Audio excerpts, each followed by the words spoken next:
Political analyst Rebone Tau has been following developments quite closely.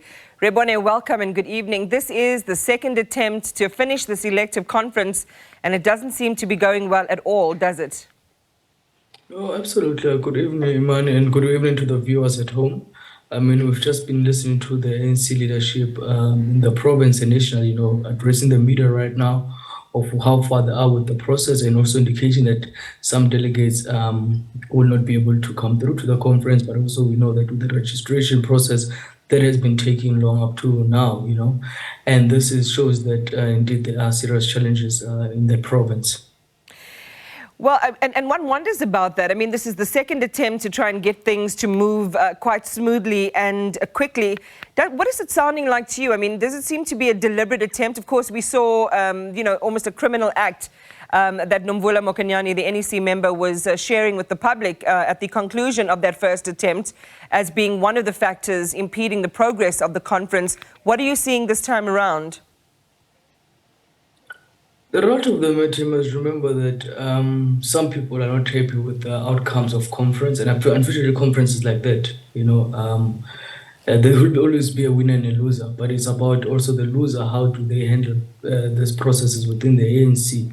And this is what makes sometimes things difficult for the ANC to move forward, because people do not sometimes want to accept the outcomes of conference. I mean, relative of the matter is that you have a North West that has been having an interim structure since 2018, and that's like literally they have served a full term of office of a provincial executive committee, in that province. So I think where things are, these comrades in North West really have to decide whether they love the ANC or is it about themselves and their own selfish interests. Well, I mean, whether they're selfish or not, alternative interests do exist. There's still the litigation by provincial members who want these results we're talking about now nullified. Again, how big of a spanner in the works is that likely to be? We know that there was attempts, even the first process to be stopped, of that conference, and yes, there were challenges, And one thing I've also picked up is that the ANC is really trying to avoid a process where the courts gets to dictate. And that's why if you listen to the likes of Nomvula Mokonyane in the first round of this conference, indicated that they had to really be thorough with the process of this conference to make sure that they don't open loopholes, for these matters to be entertained in court. It's certainly going to be interesting. You referred to the first round of litigation then. We saw an interdict successfully obtained to prevent members of the IRC and others from voting in the conference.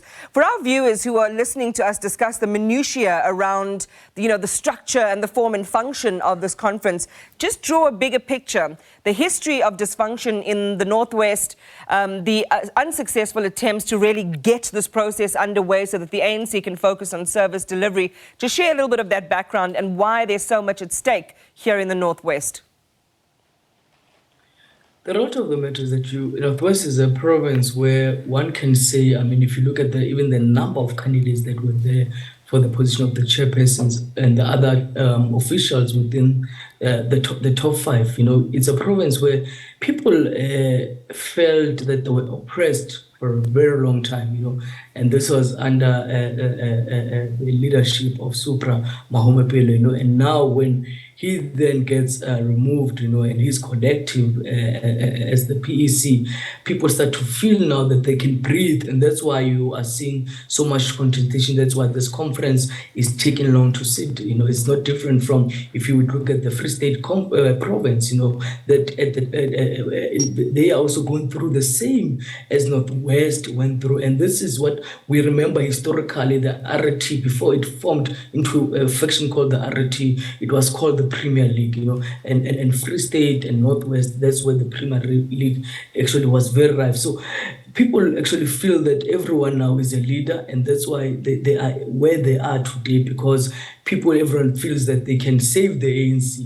They're not able to find each other as members of the ANC and to say what is in the best interest of the organization. So this is what has been also happening over the past 4 years, that these people have been in the interim task team, but they have not been able. And what is also interesting, Imani, about the Northwest Province, that they did not go to their regional conferences. They went straight to the provincial conference. While one can, yes, agree that a conference is a conference of branches, not of structures, but that shows that they were not wanting to also entertain the challenges that they might face in the regions, the divisions that are there in the regions. That's why they opted to just go straight to the provincial conference, and then later the elected PEC will then take the region to the different regions to the regional conferences. So there's going to be a lot of fights within the Northwest Province, even after this provincial conference, because the contestation now is going out to the regions, and some who did not find expression in the PEC might also now going back to their respective regions to contest there. Not an old message, but a very strong one. Pulemabe, the party spokesperson, referring to the ANC needing a strong base, without which there will be a serious threat to its existence, really, in 2024. So undoubtedly a lot at stake. If this doesn't go ahead, this is the second attempt in this round to get this PEC constituted, accepted, and for the conference to be successfully declared, opened and closed. What are the likely implications going to be, Rebone? I mean, if you look at Northwest, there's been also a decline in that province, in terms of the numbers, that the ANC is getting. And it's not only Northwest, I mean, it cuts across all provinces, that the ANC is facing a serious challenge even going to 2024. We have seen in 2021 the decline in all provinces, where the ANC failed to retain some of the municipalities, whether at local or at district level.